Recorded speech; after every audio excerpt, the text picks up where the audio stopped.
다시 성경 보도록 하겠습니다. 성경은 창세기 14장 11절로 16절까지 교독하도록 하겠습니다. 성경은 구약성경 창세기 14장 11절로 16절까지 우리 한 절씩 교독하도록 하겠습니다. 교독합니다. 내 왕이 소돔과 고모라의 모든 재물과 양식을 빼앗아 가고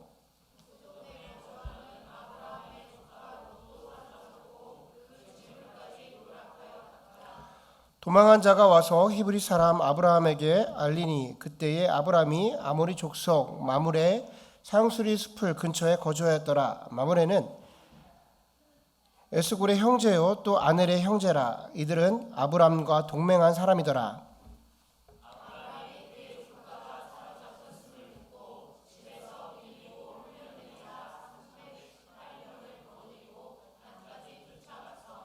그와 그의 가신들이 나누어 밤에 그들을 쳐부수고 다메섹 왼편 호바까지 쫓아가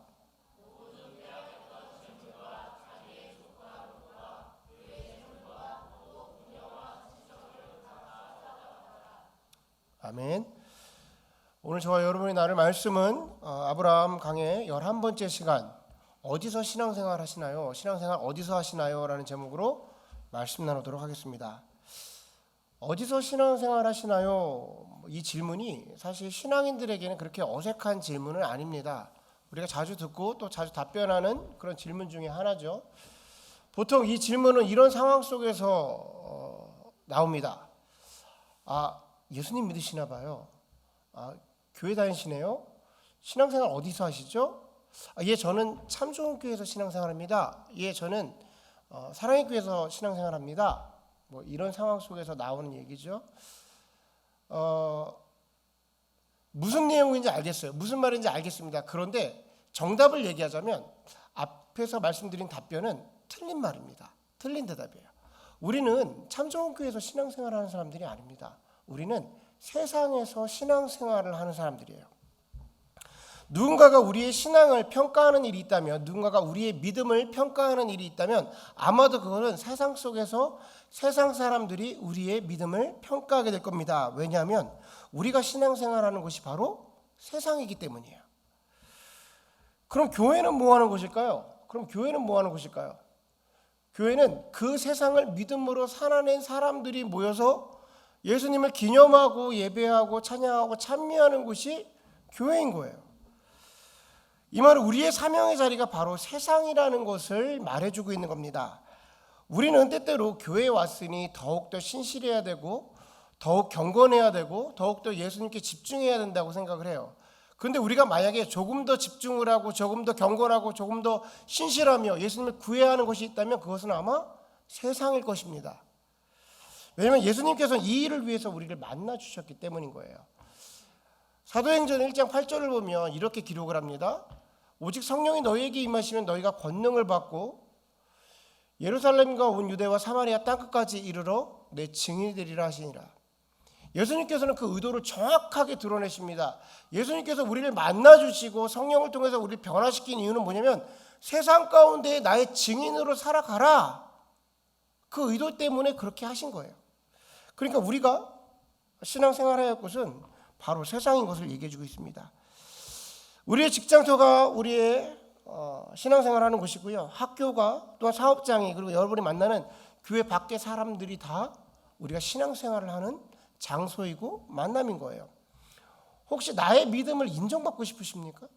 내가 얼마만큼 예수님을 사랑하고 내가 얼마만큼 신앙생활을 잘하는지를 막 인정받고 싶으세요? 교회에서 그런 걸 드러내지 마시고 세상에서 인정을 받으세요. 왜냐하면 세상이 우리가 신앙생활하는 곳이고 또한 그곳이 우리가 살아계신 예수님을 실제로 경험하는 곳이 바로 세상이기 때문입니다. 오늘 본문을 보면 아브라함과 롯이 어떻게 살아가고 있는지, 신앙생활하고 있는지, 세상 가운데 어떤 신앙을 가지고 살아가는지를 정확하게 보여주고 있습니다. 간단하게 본문의 전후 상황을 제가 설명을 드리면 지금 아브라함과 롯은 막 헤어진 직후의 상황이에요. 그 상황은 지난주에 제가 설명을 드렸죠. 바로 헤어지고 나서 직후의 상황이 벌어집니다. 아브라함이 심적으로 굉장히 힘든 상황 속에 있어요. 그 사랑하는 아들과 같은 존재였던 롯을 보내버리게 되는 겁니다. 보내게 되는 일이에요. 그래서 심적으로는 타격이 너무 큰데 영적으로는 하나님에게 완전히 충전되어 있는 상태예요. 하나님으로 완전히 충전되어 있는 상태. 왜 그러냐면 내려놓아야 할 것을 내려놓게 된 겁니다. 처음부터 하나님은 그를 아들이라고 말하지 않았어요. 롯을 너의 아들이라고 말하지 않았습니다.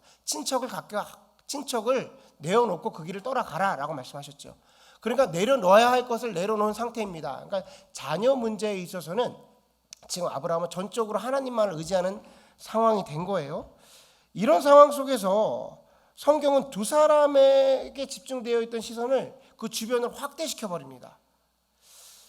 1절부터 10절까지의 상황을 제가 간략하게 설명을 드릴게요. 집에서 1절부터 10절을 읽으시면 수많은 왕들이 나오고 지역이 나오고 막 이런 것들이 나와서 무슨 말을 하는지 잘 모르게 될 텐데 제가 간단하게 설명을 드리면 지금 가나안 땅 안에 전쟁이 벌어진 거예요.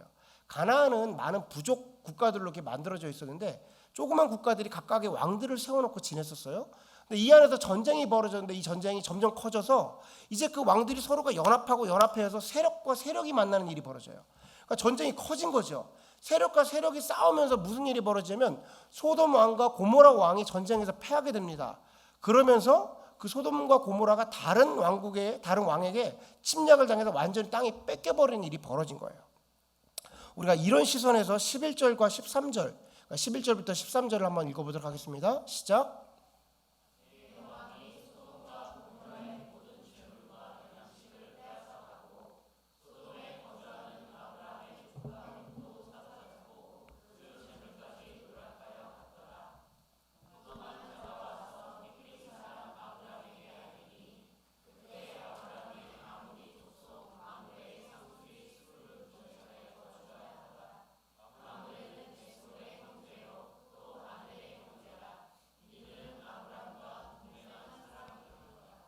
아멘. 13절 그대로 띄워주세요. 자, 성경은 이렇게 복잡한 상황 속에서 다시금 그 시선을 아브라함과 롯으로 집중을 시킵니다. 특이한 것이 무엇이냐면 지금 성경은 의도적으로 그들이 지금 어디에 살아가고 있느냐, 어디에서 생활하고 있는가에 대한 그 터전을 정확하게 우리에게 알려줍니다. 롯은 우리가 잘 알고 있듯이 소돔과 고모라에서 생활을 해요. 그리고 아브라함은 지금 이스라엘의 헤브론 지역, 그러니까 성경의 본문에서는 아모리 족속의 땅에서 살고 있다고 기록을 합니다. 그런데 13절을 보면 아주 재밌는 표현이 하나가 나와요. 도망한 사람이 와서 누구에게 전쟁의 소식을 전했다고 합니까? 누구에게 전했다고 그래요? 히브리 사람 아브라함에게 전했다고 그래요. 히브리 사람 아브라함. 자, 이 말은 아브라함이 모리아 땅에 살고 있으면서 그 주변 사람들에게는 히브리 사람이라고 불림을 당했다라는 거예요. 우리는 히브리 사람? 아브라함 히브리 사람이잖아. 이렇게 알고 있지만 이 히브리라는 단어는 뭐 지역적인 색깔을 갖고 있지만 이 당시에는 우리가 알고 있는 그런 지역적 색깔이 입혀지기 전의 상황이에요. 무슨 소리냐? 히브리의 원어적인 뜻이 뭐냐면 유목민이라는 뜻입니다. 소나 양을 기르는 사람이라는 뜻이에요. 그러니까 지금 아모리 땅에 거하는데 사람들이 그를 뭐라고 불렀냐면 히브리 사람 아브라함이라고 불렀다는 거예요. 이것은 무엇을 의미하냐면 아브라함이 그 땅 속에서 살아가면서 그들과 구분된 삶을 살아가고 있었다라는 겁니다. 아브라함은 그들과 구분된 삶 속에서 자신의 신앙을 지키고 자기네 생활 체계를 가지고 그 땅 가운데에 더 나아가 그들에게 복음을 전하면서 살아가는 사람이 아브라함이었다라는 것을 지금 보여주고 있는 거예요. 반대로 롯은 어땠을까요? 롯은 오늘 본문에 등장은 하지 않지만 나중에 등장하는 모습을 보면 소돔과 고모라에서, 특별히 소돔에서 그 소돔 사람들과 전혀 구분 없이 생활했음을 우리는 알 수가 있어요. 그들의 문화 가운데에 그 문화 안에서 생활을 하고 그들의 관습을 함께 지키면서 살아가는데 소돔의 문화가 뭐 선한 것이고 귀한 것이면 상관이 없겠지만 소돔의 문화가 세상의 끝자락을 달리고 있는 쾌락의 중심에 있었다라는 거예요. 롯의 입장에서 생각을 한다면 이 일은 어찌 보면 당연한 일일 수도 있습니다. 왜 그러냐면 그 땅에 들어갔으니 그 땅의 방식대로 살아가는 거예요. 내가 이방인으로 그 땅에 들어갔는데 괜히 특별하게 유별나게 생활하다가 그들에게 제재를 당하고 그들에게 어떠한 불이익을 당하는 것보다 그들과 함께 더불어서 그들의 유익하게 살아가는 것이죠. 처음부터 롯은 그 땅 가운데 자기 유익을 위해 갔기 때문에 차라리 나의 인생 하나, 나 하나, 우리 가족 하나 편안하게 아무런 문제 없이 살아가는 것이 최선의 선택이었을 것입니다. 지금 성경이 우리에게 말해주고 있는 것은 우리가 세상을 살아갈 때 이렇게 두 가지의 길이 우리 앞에 놓여 있다라는 거예요. 아브라함이 아모리 땅에서 그 땅 사람들과 구분되게 살아가는 것이 쉬운 일이었겠습니까? 그렇지 않았을 겁니다. 만만치 않았을 거예요. 우리가 미국을 예를 들면 조금 원래 이민자의 나라니까 좀 그렇고, 대한민국을 좀 예를 들자면 우리가 대한민국에서 살아가고 있는데 그 땅 가운데 미얀마 사람들이 인도 사람이라고 칩시다. 인도 사람들이 계속해서 들어와서 어느 한 땅을 사고 자기네끼리 모여 사는 거야.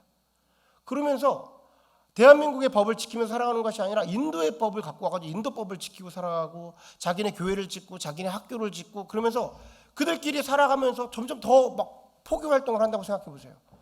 한국 사람들이 어떻게 했을까요? 한국 사람들의 상태라면 어떻게든 가가지고 그걸 휘집어 놓고 막 흩어지게 만들어 놓고 막 그렇게 제재를 가했을 거라는 거예요. 근데 지금 아브라함이 아모리 땅에서 히브리 사람이라고 불리우면서 그 땅 가운데 살아갔다라는 거예요. 이것은 단순하게 그들과 조금 다르게 생활한 게 아니라, 아브라함이 단을 쌓고 거기서 예배를 지내고 자기네 민족들에게 다른 문화권으로 믿음을 지키며 그들에게 포교 활동을 하면서 살아가고 있음을 얘기해주고 있는 겁니다. 분명히 쉬운 길이 아니었을 거예요. 여러분, 성도로서 이 세상을 살아가면서 나의 신앙을 지키는 것은 사실 굉장히 어려운 일입니다. 이 세상 가운데에 나의 신앙을 유지하는 것만으로도 굉장히 어려운데, 더 나아가서 그들에게 복음을 전하고 그들에게 예수님을 전하고 살아간다? 그것을 이렇게 표현하는 게 더 나을 거예요. 그 길은 험난한 길일 것이다 라는 거예요. 험난한 길일 것이다. 신앙인으로서 내가 세상을 신앙인으로 살아가는 것 자체가 험난한 길이라는 거예요. 누가 예수님을 믿는 것이 쉽다고 얘기합니까? 누가 교회 가서 쉽게 구원받아 천국 갈 수 있다고 얘기를 합니까? 전혀 그렇지가 않다는 것입니다. 여러분, 물론 이 모든 일들이 예수님께서 만들어 놓으셔서 우리가 의로 천국에 가거나 의로 구원받는 것은 아니다 하더라도, 기본적으로 세상 가운데 그분의 성도로 살아간다는 것은 좁은 길을 가겠다는 거예요. 고난의 길을 가겠다는 겁니다. 십자가의 길을 가고 가시밭 길을 가겠다고 선포를 하는 거예요. 만약 모두가 그 길을 간다면 그렇게 어려운 길은 아닐 수 있습니다. 그런데 우리에게는 롯과 같이 살아갈 수 있는 선택지도 있는 거예요. 세상을 살아가면서 세상의 방식대로, 세상의 순리대로 살아가는 겁니다. 세상의 순리가 있어요. 세상을 살아가는 순리. 물 흐르듯이 자연스럽게 그 문화 가운데에 그 세상에 주는 혜택을 누리면서 그것을 더 영위하면서 살아가는 거예요. 그들과 타협하기보다는, 그들과 구분되기보다는 그들과 타협하고 그들 안에서 그들이 내고 제공해주고 있는 것을 가지고 나 하나, 내 가족, 그렇게 살아가는 것이죠. 그러니까 우리가 삶을 살아가고는 목적이 뭐냐는 거예요. 우리가 삶을 살아가는 목적이 무엇이냐라는 거예요. 방향이 뭐냐라는 겁니다. 우리가 예수를 믿는다고 말하는 것이 뭡니까? 우리가 예수를 믿었을 때 처음 예수님에게 여러분이 고백했던 게 뭐예요? 우리의 고백이 그 당시 때 각각 다른 환경 속에서 다른 시간 가운데에 고백을 했는지 모르지만 우리의 고백은 한 가지입니다. 무엇이냐면 예수님의 뜻대로 살겠습니다 예요. 주님의 뜻대로 살겠습니다. 지금 이 순간부터는 내가 나를 위해서 예수를 믿는 것이 아니라 예수 그리스도를 위해서 나의 삶을 살겠습니다 라고 고백을 하는 거예요. 그래서 우리가 예수님을 향해서 주님이십니다, 나의 주인입니다 라고 고백을 하는 거예요. 근데 참 이상합니다. 뭐가 이상하냐면 왜 이렇게 자꾸만 예수 믿어서 축복받기를 원하시는지 모르겠어요. 축복이 잘못됐다라는 것이 아니라 우리는 이미 축복을 받은 사람들이잖아요. 예수 그리스도보다 더 큰 축복이 어디 있습니까? 우리는 이미 그 축복을 받은 사람들이잖아요. 그런데 자꾸만 교회에서 예수 믿어서 축복받아 이 땅 가운데 잘 된다고 얘기를 한단 말이야. 여러분, 예수 믿어 이 땅 가운데 축복받아 잘 된다고 말하는 교회는 다 거짓 선지자들이에요. 왜냐하면 기본적으로 기독교는 그런 메시지를 전달한 적이 없어요. 성경은 기본적으로 그런 구절이 나와 있지는 않습니다. 우리가 세상 가운데 예수를 믿겠다고 말하는 순간 고난의 길이에요. 가시밭 길입니다. 십자가의 길이에요. 이게 기독교예요.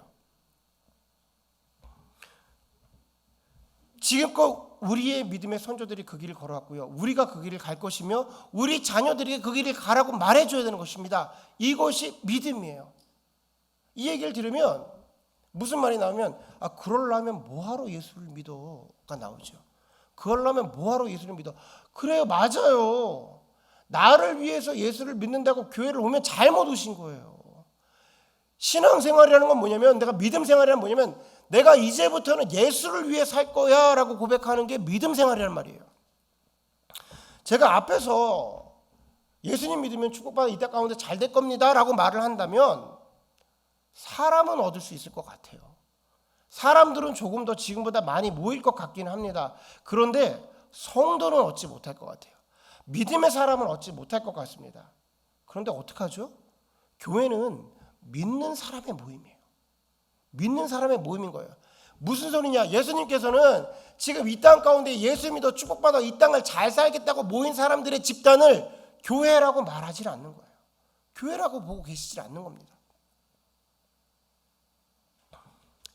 여러분, 세상을 사는 이야기를 교회가 세세히 말할 수는 없지만 흔한 회사 이야기를 한번 해봅시다. 회사 이야기. 우리가 이제 나이가 어느 정도가 되고 회사 생활을 해보면서 회사 안에서 중역의 자리를 맡게 되는 거죠. 그러면서 집사님들 가운데에 우리 가운데 종종 무슨 얘기해요? 회사에서 정치해야 된다는 얘기 나오죠. 줄 서야 된다는 거예요. 회사에서 어디에 줄을 서야 되는지, 나의 발언이 누구를 향해서 어떻게 작용될지 머리를 짜내서 거기서 그렇게 회사 생활 해야 된다는 겁니다. 회사 생활은 전쟁이잖아요. 그 잘려 나갈 수가 있는 겁니다. 그러니까 회사를 살아가는 방식으로 회사 안에서 내가 줄을 서서 그 안에서 어떻게 진급을 해야 될지, 어떻게 살아남을지 이런 고민을 하게 되는 겁니다. 제가 얼마 전에 어떤 치과를 운영하시는 의사 선생님인 장로님을 한번 만났어요. 그분에게 들은 얘기가 치과 의사로서 동시에 장로로서 신앙생활하는 것이 너무나도 어렵다는 거예요. 왜냐하면 환자들이 왔는데 치과 치료하는데 50불이면 이것이 치료가 되는데 자기가 나쁜 마음을 먹으면 500불도 더 많게 5,000불도 그 가격을 매길 수가 있다는 거예요. 일을 점점 키워나가는 거죠. 이거 뭐 임플란트 해야 됩니다. 이거 주변 것도 같이 해야겠는데요. 근데 50불이면 치료를 할 수 있는데 나쁜 마음을 먹으면 5,000불까지도 받을 수 있다는 거예요. 자기가 그 가격을 측정하니까 신앙인으로서 너무나도 힘들다는 겁니다. 근데 정직하게 하려면 또 이 치과가 운영이 안 된대요. 사람을 굴리면서 돌릴 수가 없는 거예요. 어디가 적정선인지에 대해서 자기가 믿음 안에서 굉장히 힘들다라는 거예요. 여러분, 이런 것들을 교회가 답을 정해줄 수가 있을까요? 그때는 이렇게 하십시오. 회사에서 이런 줄을 서십시오. 이때는 이렇게 행동하셔야 됩니다. 이거 교회가 정해줄 수 있어요? 아닙니다. 교회가 그런 말 할 수가 없는 거예요. 여러분은 여러분이 있는 그 사회 가운데, 세상 가운데 나아가셔서 그 순간 여러분의 예수님을 사용하셔야 되는 거예요. 이 표현이 좀 이상합니까? 그 모든 결정의 순간순간 예수님과 함께 생각하고 믿음 안에서 예수님이 주신 마음을 가지고 결단하고 예수님과 함께 그 길을 걸어가셔야 되는 거예요. 그때에 그 주변에 있는 사람들이, 세상에 있는 사람들이 여러분을 인정하고 여러분이 거기서 인정받게 되는 겁니다. 그게 신앙생활인 거예요. 신앙생활 세상에서 하라니까 나아가서 더 신실하게 보이고 기도하는 모습을 보이고 뭐 이런 모습을 보이는 게 신앙생활이라고. 그럴 수 있습니다. 그것도 좋은 모습이에요. 그러나 진짜는 무엇이냐면 내가 모든 선택 가운데 결정하는 것 가운데 나의 삶 속에서 예수님이 세상 가운데 드러나는 거예요. 내가 어떤 결정을 하는데 세상과 구분이 되지 않는다? 다른 믿지 않는 사람과 구분되지 않는다? 동일하게 정치하고 동일하게 세상의 편법을 사용하고 그렇게 살아가는 것이 어떻게 무슨 구별점이 있습니까? 그건 그냥 롯이 소돔과 고모라를 살아가는 방식이에요. 그래서 내가 승진하고 더 부유해지고 내 자녀들 내가 좀 더 육택하게 살아가는 방법, 그것이 신앙인가 무슨 상관이 있는 겁니까? 여러분, 고난의 길은요 예수님 없이 갈 수가 없어요. 십자가의 길은요 예수님 없이는 갈 수가 없습니다. 우리 안에 예수님이 상실되고 하나님이 상실되는 순간 제일 먼저 들어오는 느낌이 뭐냐면 두려움이에요. 두려움을 가지고 고난의 길을 갈 수가 없어요. 십자가의 길을 갈 수가 없는 겁니다. 근데 내가 세상 가운데 내가 예수를 믿어, 나 신앙인이야 라고 말하는 순간 고난의 길이 펼쳐지는 거예요. 힘든 상황 속에서 예수님과 함께 있으면 그 길을 결정할 수가 있는 겁니다. 그래서 신앙인들이 예수님 때문에 고난당함이 내게 유익입니다 라는 고백을 하는 거예요. 예수님이 있으니까, 그 순간에 그 고난 가운데 나와 함께 하실 수 있으니까 나에게 유익입니다 라고 고백을 하는 것이죠. 그러니까 신앙생활 어디서 한다라는 거예요? 우리가 세상 가운데 해야 되는 거예요. 교회에서 백날 첫날 모여서 신앙생활 아무 뜨겁게 하면 뭐합니까? 우리끼리 서로가 위로하고, 우리끼리 서로가 시험 들고, 우리끼리 서로가 위로하고.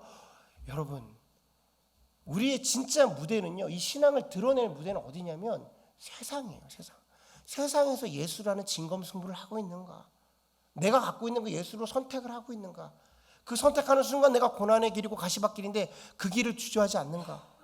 그것이 우리가 신앙인으로 살아가는 것입니다. 오늘 본문을 보면 아브라함의 세상을 살아가는 방식이 나와요. 우리가 본문을 통해서 알아야 되는 것은 그가 세상을 어떻게 세상 속에서 신앙생활을 하는지 살펴보아야 됩니다. 우리 본문 13절과 14절을 다 같이 한번 읽어보도록 하겠습니다. 시작.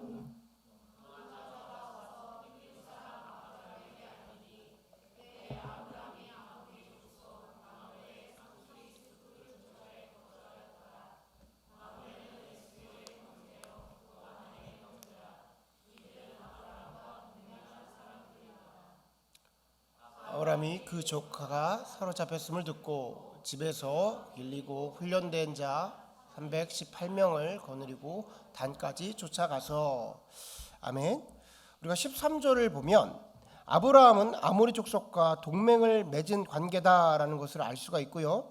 14절을 보니까 아브라함에게는 자신의 수하에 훈련된 400명 정도의 가량의 전력을 갖추고 있는 모습을 볼 수가 있습니다. 여러분, 부족 사회에서 동맹을 맺는다라는 것은 아주 간단한 일이에요. 동맹을 맺는 거의 첫 번째 목표는 하나입니다. 나쁜 놈들이 우리를 쳐들어왔을 때 너와 내가 우리 합심해서 그 대적을 몰아내자라는 거예요. 그러니까 아주 단순합니다. 첫 번째 목적은 그거예요. 우리 둘이 합쳐서 다른 대적을 몰아내자라는 거예요. 그런데 부족 사회는 아주 간단한 거예요. 이 부족보다 내가 강하면 그 부족을 침략하고 다 뺏는 겁니다. 근데 이 부족끼리 비슷비슷하잖아요. 그럼 서로가 힘을 합쳐서 다른 대적 가운데 우리를 안전하게 만드는 거예요. 그러니까 동맹을 맺으려면 첫 번째 조건이 뭐예요? 그 부족 간에 비등비등해야 돼. 이 부족이 비슷비슷해야지만 같이 조건을 맺을 수가 있는 겁니다. 그런데 본문을 보니까 아브라함이 아모리 사람들과 동맹을 맺은 사이였다라고 기록을 해요.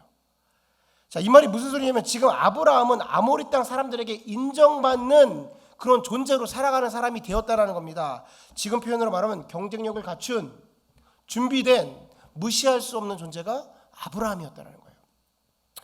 아브라함에게 있어서 롯과의 결별은요, 단순하게 심리적인 타격만 있는 것은 아닙니다. 아브라함과 롯이 헤어진 이유가 뭐냐면 그들이 너무나도 재산이 많아서 헤어진 거예요. 그러니까 롯이 아브라함을 뛰쳐나갔다라는 것은 아브라함 부족의 반 이상이 뛰쳐서 나간 겁니다. 그럼 부족 간의 경계로 보면 이 부족이 얼마나 연약해진 거예요. 굉장히 지금 위험한 상황인 겁니다. 그러니까 모든 부족이 아브라함의 부족을 덮치려고 했을 거예요. 아브라함 입장에서는요, 지금 아내와 자기 그리고 나머지는 다 하인들밖에 없는 그런 부족인 거예요. 이 순간 아브라함은 어떤 결정을 하냐면요, 자기가 가지고 있는 모든 것을 투자해서 물질적인 신체적인 그 외부적인 조건을 다 투자해서 당시 최고의 가치였다고 말하는 군사력을 늘려버립니다. 모든 가치에 총집합을 해서 군사력을 늘려버려요. 이 군사력을 통해서 무엇을 하냐면 주변 부족들에게 인정받는 존재가 돼버린 거예요. 그러니까 실력 있는 존재, 경쟁력 있는 존재, 무시할 수 없는 존재가 되어버린 겁니다. 여러분, 우리가 신앙생활을 세상 가운데 할 때에 신앙인들이 어떻게 신앙생활을 하냐면요, 아브라함 같이 해야 되는 거예요. 세상 가운데 실력으로 인정을 받아야 되는 겁니다. 진정으로 내가 어디다 투자를 해야 되는지를 바라보고 그 안에서 내가 갖춰야 할 모든 것에 여력을 갖춰서 총력을 다해서 에너지를 쏟아 부어서 실력을 갖춰내야 되는 거예요. 그래야 세상 가운데에 그나마 인정을 받을 수가 있는 겁니다. 아모리 족속이 처음부터 아브라함을 인정하고 그랬을까요? 처음에 괴롭혔죠. 우리가 계속해서 아브라함의 스토리를 들어왔잖아요. 그가 점점 남방으로 갔더라. 무슨 소리였어요? 배척하고 밀어내고 추방하고 그를 힘들게 했단 말이에요. 근데 아모리 상수리 나무 아래서 생활하면서 지금 아브라함이 총력을 거해서 자기의 실력을 갖춰버린 겁니다. 도저히 무시할 수 없는 사람이 되어버린 거예요. 그러니까 아모리 사람이 몇 번 툭툭 건들다가 시간이 지나서 보니까 이 사람 도저히 함부로 할 수 없는 사람이네. 도리어 이 사람과 내가 함께하면 나에게 유익이 될 수 있는 사람이네. 그러니까 우리 땅 가운데 자신의 방법으로 문화를 지키며 그 신앙을 지키며 살아가도 아무런 터치를 하지 않은 거예요. 왜냐? 동맹을 맺어버렸거든요. 우리가 세상을 살아가면서 세상 가운데에, 회사 가운데에, 사업장 가운데에 정말로 실력을 갖추고 살아가면 우리가 그 사람들의 눈치를 보고 살아가는 것이 아니라 그들의 우리의 눈치를 보게 된다는 거예요. 여러분, 제가 이런 얘기하면 성도님들, 우리 목사님 사회생활 안 해봐가지고 저렇게 해맑게 정답만 얘기한다고 진짜 앞에서 사회생활 해가지고 무슨 그런 뻔한 소리를 하고 있냐고 이런 얘기 하실 수 있어요. 그래서 제가 얼마 전에 만난 장로님이 한 분 계세요. 이 장모님이란다. 장로님을 만나고 제가 이 장로님에게 뭐라고 얘기했냐면 이렇게 표현했습니다. 장로님, 제가 강단에서 말하는 그런 이상적인 삶을 살아주심을 감사드립니다. 그러니까 나에게도 이상적인 신앙인이 세상 가운데 이렇게 살아가는 것이 이상이다. 지금 앞에서 여러분들 말했던 이런 모습들. 근데 그 삶을 살아주셔서 감사합니다. 그리고 제가 또 뭐라고 그러냐면 제 설교에 예화가 되어주셔서 감사합니다라고 얼굴을 보면서 제가 얘기를 했어요. 실제 그때는 설교를 쓰지도 않았을 때인데 제 설교에 예화가 되어주셔서 감사합니다라고 말씀드린 분이 계십니다. 이 장로님은요, 그 한국의 그 유명 자동차 회사 H 회사에 지금 전무님으로 계세요. 근데 당시에 제가 처음 만났을 때만 해도 팀장이었어요. 한 3년 전에 만났을 때 팀장인데 지금 전무가 됐어요. 제가 지금 말하고자 하는 게 예수 잘 믿어서 알아서 잘 승진하고 그렇게 잘 살게 됐습니다. 뭐 이런 이야기는 아니겠죠. 자, 이분이 회사에서 신앙을 지키기 시작합니다. 회사에서 신앙을 지키기로 마음을 먹고 매 순간순간 고민의 자리에서 자신의 예수님을 사용합니다. 예수님과 함께 결정을 하고 그 고난의 길을 가요. 결국 무슨 일이 당하냐? 회사에서 숙청을 당해요. 회사에서 숙청을 당해가지고 그 아주 본사에서 팀장으로 있었는데 저 지방으로 유배당합니다. 유배당해. 사실은 자기네 라인이 다 숙청당해서 다 잘렸는데 본인은 겨우 유배당해가지고 겨우 자기만 살아남았대요. 저는 회사 생활을 솔직히 안 해서 이게 어떤 상황인지 잘 모르겠는데 재기불능이라고 표현해 줬어요. 그 당시에. 재기불능의 상황입니다. 그냥 간간히 아이들 밥벌이나 할 수 있는 그런 가장으로 낙오된 거예요. 이게 왜 그런 일이 벌어지면 정치 안 하고 회사 가운데 옳은 소리 하고 하나님이 주신 마음을 선포하고 하나님이 주신 마음으로 올바른 결정을 하며 계속해서 그 길을 결정했다는 거예요. 이 사람이 회사 생활을 몰라고 우둔해서 그런 결정한 게 아니라 자기가 이런 것을 결정하는 순간, 여기에 줄을 쓴 순간, 이 발언하는 순간 자기에게 어떤 불이익이 닥칠지 너무나도 잘 알고 있었대. 근데 하나님이 주신 마음으로 내가 할 수 있다고 생각하고 그 말을 하는 순간 숙청당한 거예요. 배제당한 겁니다. 실력이 좋았던 것 같아요. 그래서 주변에 있는 선배들이 이렇게 얘기를 했대요. 야, 너 꼭 그렇게까지 해야 되냐? 사람이 밥은 먹고 살아야지 그 후에 신앙생활도 하는 거 아니냐? 네가 꽉 막힌 사람도 아니고 뭘 원하는지 아는데 그거 해주면 되잖아. 해주고 나서 네가 잘 되면서 신앙생활하고 네가 먹고 살아야 신앙생활도 하고 너의 자녀들도 살고 좀 너무 유별 떨지 말고 좀 맞춰가면서 해. 알아서 잘 끌어줄 텐데 위에다 끌어줄 텐데 왜 자꾸만 그 길을 가는 거야? 이렇게 얘기를 했다라는 거예요. 아니나 다를까 윗사람에게 찍힌 거죠. 정치는 그런 거랍니다. 이 사람이 어디에 줄을 서지 않아도 나를 따르지 않으면 나중에 화가 될까 봐 잘라버린대요. 제가 회사 생활 안 해서 잘 모르겠어요. 항상 사랑만 받고 이렇게 교회에서 해맑게 자라서. 그런데 제가 가까이 근거리에 있었거든요. 근데 이분이 지방으로 내려가면서 굉장히 상심을 하시더라고요. 생각해 보십시오. 예수님의 이름으로 회사 가운데 선포하고 예수님의 결정을 따르고 예수님의 말씀을 전하면서 후배들에게 자기 동료들에게 부하들에게 그렇게 살았는데 결과가 뭐예요? 잘린 거예요. 유배당한 겁니다. 너무 상심하고 있었는데 갑자기 이상한 기류가 발생하더래요. 이분이 사실은 실력이 굉장히 좋은 사람입니다. 이 사람이 어떤 사람이냐면요, 이 H 자동차 회사에 전기차, 수소차, 하이브리드 이 전력에 관한 거 모든 걸 설계한 사람이에요. 이 사람이 모든 차를 만든 사람이 전기 계통의 모든 차를 설계한 사람이 이분이신데 이 정권이 갑자기 바뀌게 되잖아요. 박근혜 대통령이 갑자기 사라지고 문재인 정권이 올라가면서 정부에서 재생에너지 자동차를 만들어라, 재생에너지 사업을 시작해라라고 말하는 거예요. 그러니까 회사는 그 정부가 그런 거를 내걸면 결과물을 내야 되잖아요. 그러니까 갑자기 자기를 수소문해서 찾기 시작하더라는 거예요. 저 지방에서 유배되어 있는 자기를 불러가지고 본사에 불러가지고 다시금 자동차를 만들게 하고 그런 걸 생산하게 만드는 설계하게 막 급하게 시키는 거예요. 이분이 작년 3월에 제가 만났는데 이런 얘기를 하시더라고요.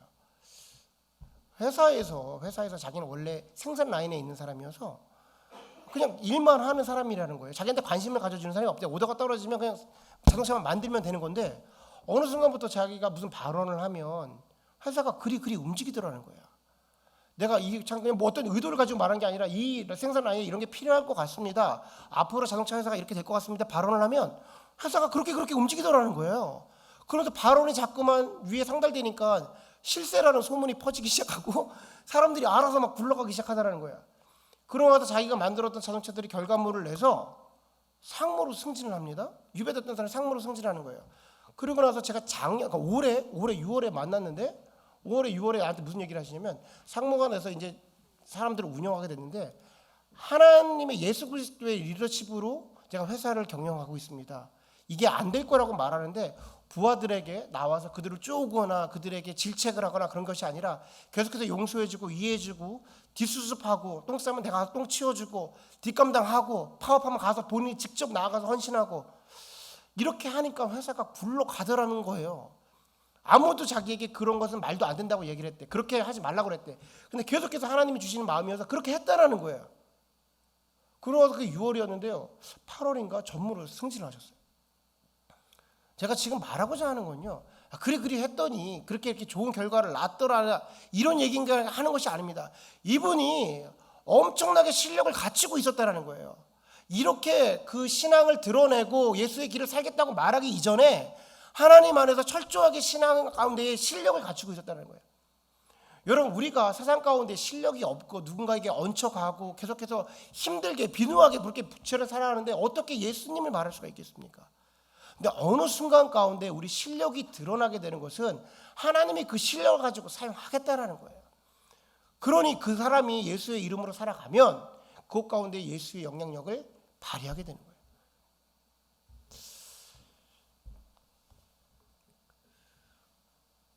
여러분 결과는 우리가 낼 수가 없습니다. 우리는 결과를 내는 사람들이 아니에요. 우리는 준비를 하는 사람들이에요. 우리가 준비가 되어 있으면 그 준비된 도구를 통해서 하나님께서 우리를 사용하시는 거예요. 이게 하나님이 사람을 사용하는 준비된 자를 사용하는 원리입니다. 성경 공부 때는 여러분들에게 뭐 여러 차례 말한 적이 있는데 뭐 재미난 이야기를 하나 하나님이 갖고 계시는 하나님의 준비된 사람을 사용하는 관점을 한번 이야기해 드릴게요. 성경책을 보면은 성경의 전체를 읽다 보면 성경책은 사람이 이렇게 친필로 기록을 한 책이에요. 모든 성경의 언어는 다 사람이 기록을 한 겁니다. 근데 사람이 쓰지 않은 부분이 있어요. 사람이 기록하지 않은 부분이 있습니다. 하나님이 직접 기록한 부분이 있어요. 어딜까요? 어디예요? 십계명. 십계명은 모세가 두 돌판을 가지고 왔을 때 하나님이 불로 막 불똥을 튀겨가지고 기록한 것이 십계명이잖아요. 여러분 십계명에는 무슨 글자가 쓰여 있습니까? 문자가 쓰여졌을 거 아닙니까? 근데 거기에 쓰여져 있는 문자는 무슨 문자일까요? 어떤 문자일까요? 많은 사람들은 그 문자는 당연히 히브리어 아닙니까? 히브리 사람이니까 라고 말을 하는데 당시 히브리인들은 노예였어요. 노예. 그러니까 자기네 문자 체계를 가지고 있을 리가 만무합니다. 당시에 이집트인들은 어떤 문제를 갖고 있으면 상형 문자를 가지고 있었어요. 막 이렇게 뭐 이런 거 막 새 날아다니고 막 이런 거 이런 책들 있잖아요. 이런 문자를 가지고 있는 거예요. 근데 그 문자 또한도 누가 읽을 수 있었냐면 당시 최고의 뭐 귀족들이나 왕족들만 읽을 수 있는 거예요.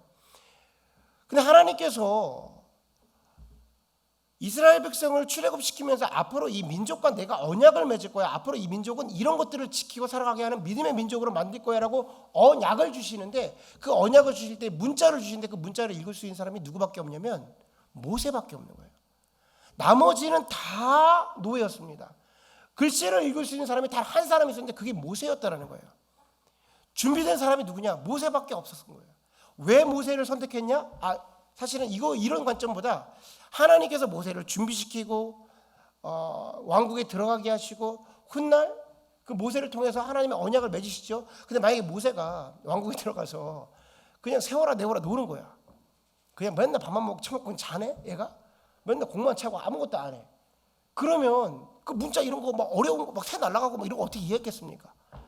근데 모세가 열심히 준비한 거죠. 성경은 모세를 통해서 뭐라고 말하냐면요. 그가 애굽에 있는 모든 문물을 다 갖추었다고 그랬어요. 모세가 실제로 열심히 했단 말이에요. 왕인데도 무방한 사람의 종대까지 그렇게 준비된 겁니다. 그러니까 하나님께서 그 모세를 사용해서 이스라엘 민족들의 리더가 되게 하시고 하나님이 원하시는 민족을 만들어가는 거예요. 우리가 지난번에 제가 자기계발서 보지 말라고 그딴 거 다 소용없다고 이런 얘기 했었잖아요. 제가 열심히 살지 말라는 얘기가 아니라 여러분께서 아무리 열심히 해도 결과를 낼 수 없습니다라는 얘기를 한 거예요.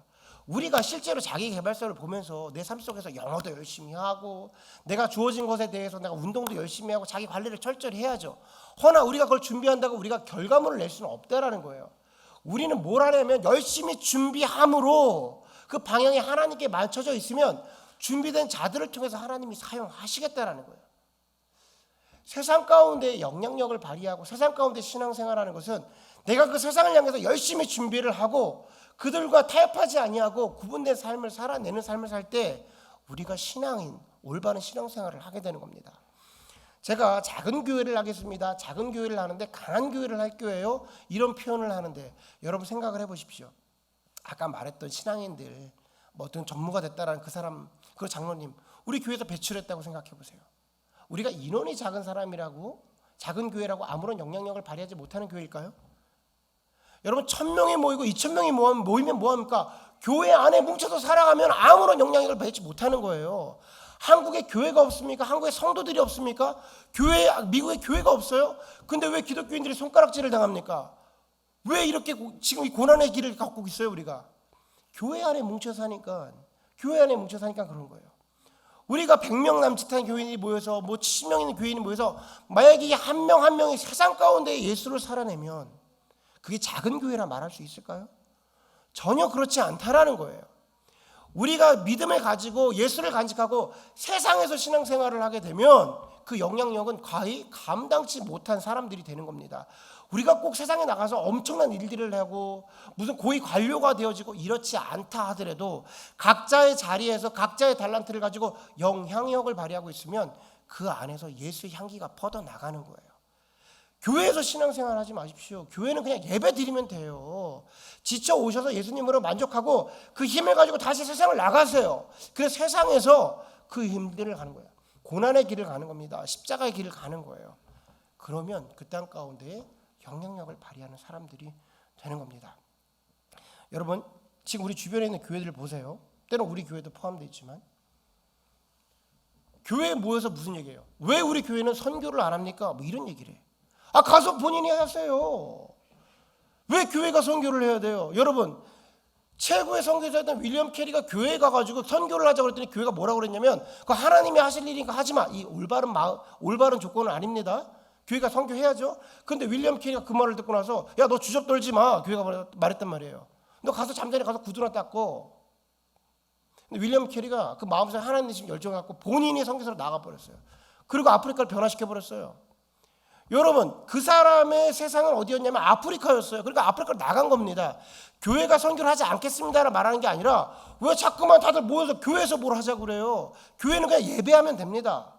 70명 100명 모여서 교회에서 예배하면 돼. 그리고 그 사람들이 세상에서 하고 싶은 하나님 마음에 주신 것을 가지고 세상에서 살아나가시라는 거예요.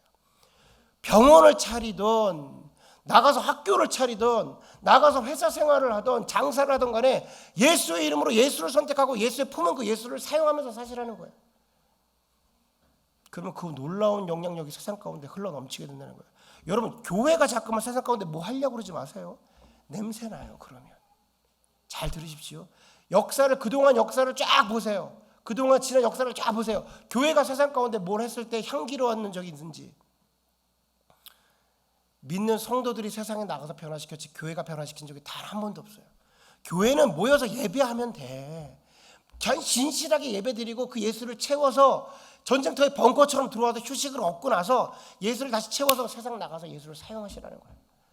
그러면 그때의 세상이 변화되는 거예요.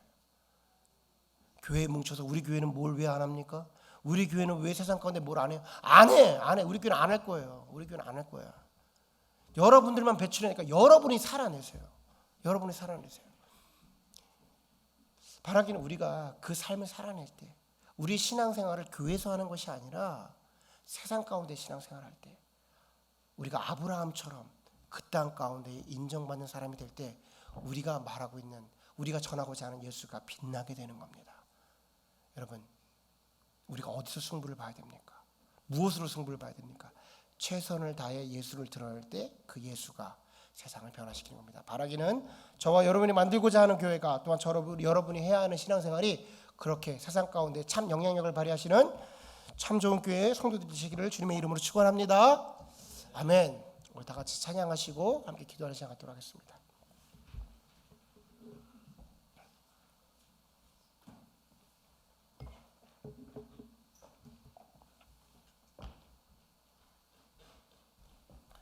우리 시간 다 같이 자리에서 일어나서 찬양하도록 하겠습니다.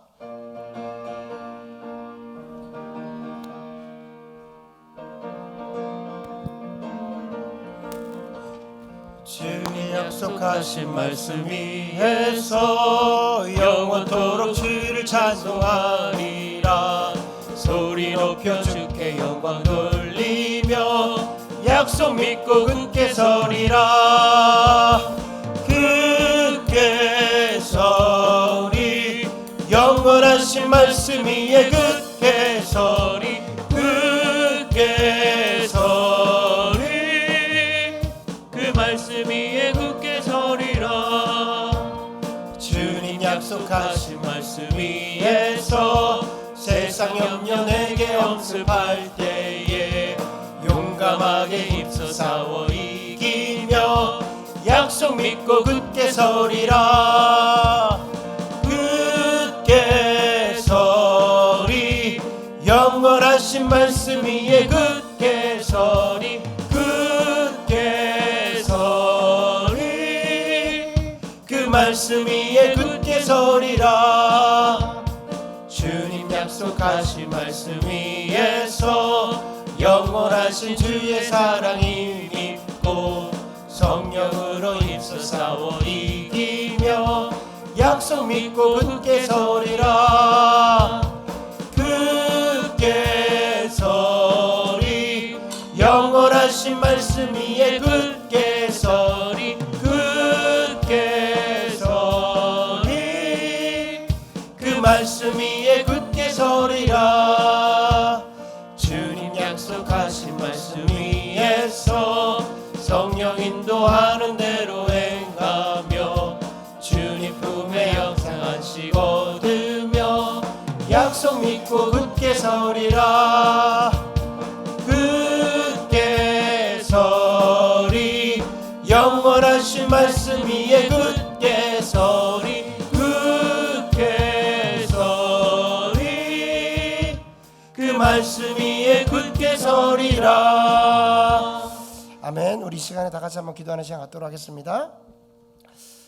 제가 얼마 전에 아주 좋은 말씀을 하나 읽었습니다. 좋은 글귀를 하나 읽었어요. 우리가 성도들이 세상 가운데 이렇게 살아가야겠다. 나는 단 한 번도 최고인 적은 없지만 단 한 번도 최선을 다하지 않은 적은 없었다.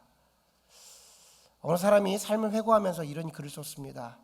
나는 단 한 번도 최고인 적은 없지만 단 한 번도 최선을 다하지 않은 적은 없었다. 성도들이 이렇게 살아야 되는 것은 아닌가. 비록 너무나도 부담스러운 이야기는 하지만 내가 세상을 살아가면서 단 한 번도 최고인 적은 없다 하더라도 단 한 번도 최선을 다하지 않은 적은 없었다.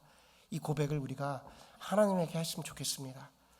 세상을 살아가면서 주님, 이 시간 내가 무엇에 집중해야 되는지, 정말 어디에 에너지를 쏟아부어야 되는지, 또 세상 가운데에 타협치 아니하고 온전히 나의 신앙을 지키는 것이 무엇인지 주님, 이 시간 주님께 고백할 때에 주님, 우리가 그 세상 가운데 고난의 길을 걷게 하시고 십자가의 길을 걸을 때에, 또한 가시밭길을 기를 때에 주님, 우리를 안전 가운데 인도하여 주옵소서. 주님과 함께 그 길을 가기를 원합니다.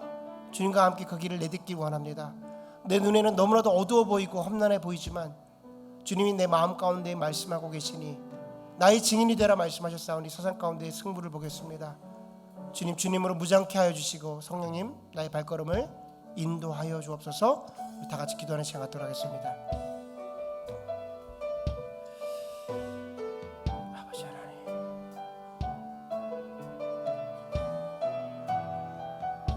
때때로 그 모든 일들이 나에게 부담으로 다가올 때가 있습니다. 현실이 녹록지 아니하고 현실이 너무나도 무섭고 이런 결정이 나에게 얼마나 어떤 고통을 줄지 너무나도 잘 알고 있어서 두려움이 다가올 때가 있습니다. 하지만 믿음의 선배들이 그 길을 걸어왔고 나 또한 그 길을 걸어가야 하며 우리 자녀들도 그 길을 걸어가야 함이 믿음임을 고백합니다. 나의 삶 속에서 주님을 구할 때에, 주님을 부르짖을 때에 성령 하나님 내 마음 가운데 담대함을 허락하여 주시고 그 성령으로 충만하여 줘서 세상을 바라볼 때에 주님, 세상이 만만케 하여 주옵소서. 세상이 왜 거칠어 보입니까? 세상의 벽이 어찌 이렇게 높아 보입니까? 주님, 이스라엘 백성들이 가나안을 바라볼 때 마치 나의 모습은 메뚜기와 같다 말하고 그들은 거인과 같다고 말한 것처럼 우리가 세상을 바라볼 때 나의 믿음이 연약할 때마다 내가 메뚜기와 같이 여겨질 때가 많지만 이 순간 내가 믿음의 눈으로 세상을 바라볼 때에 그들은 나의 밥이라 말하며 믿음으로 지역 할렙과 또한 여호수아가 나아간 것처럼 아버지, 이 시간 가운데 우리 가운데에 그 믿음을 허락하여 주시옵소서. 나를 인도하신 그 은혜 가운데에 그 예수를 바라봅니다. 지금껏 나를 만드신 것이 예수 그리스도임을 고백하며 다시 한번 세상을 바라봅니다. 주님, 세상 가운데에 주님을 말하게 하시고 주님을 선포하게 하시고 그 영향력을 바라게 하여 주옵소서. 세상 가운데 내가 집중해야 되는 것이 무엇입니까? 나의 실력을 갖춰야 하는 것이 무엇입니까? 주님, 주여, 매 순간 최선을 다하지 않은 적이 없었다라고 고백할 수 있는 그런 믿음의 삶을 살아낼 수 있는 우리 모두가 될 수 있도록 하나님 함께하여 주옵소서. 우리가 세상을 변화시키겠습니다라는 거창한 그런 구호는 걸 수 없으나 주님, 내 삶 속에서 예수로 인해 인정받겠습니다. 아버지, 우리와 함께하여 주옵소서.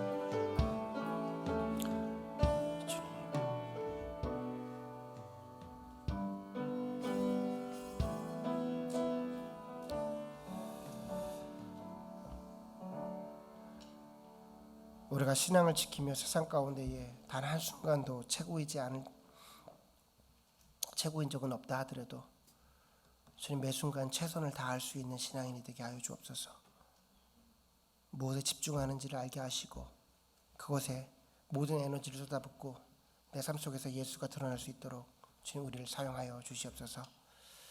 지금은 우리 구주 예수 그리스도의 은혜와 아버지 하나님의 놀라우신 사랑하심과 성령님의 내주 역사, 교통 충만하심이 지금 이 순간 예수의 이름으로 세상을 살며 비록 그 길이 고난의 길이고 십자가의 길이고 좁은 길이라 하여도 주님과 동행하신다면, 주님이 우리와 함께 하신다면 그 길을 걷겠다고 고백하고 작정한 우리 참 좋은 교회 성도들의 머리 위에 지금부터 영원토록 함께 하시기를 축원하옵나이다.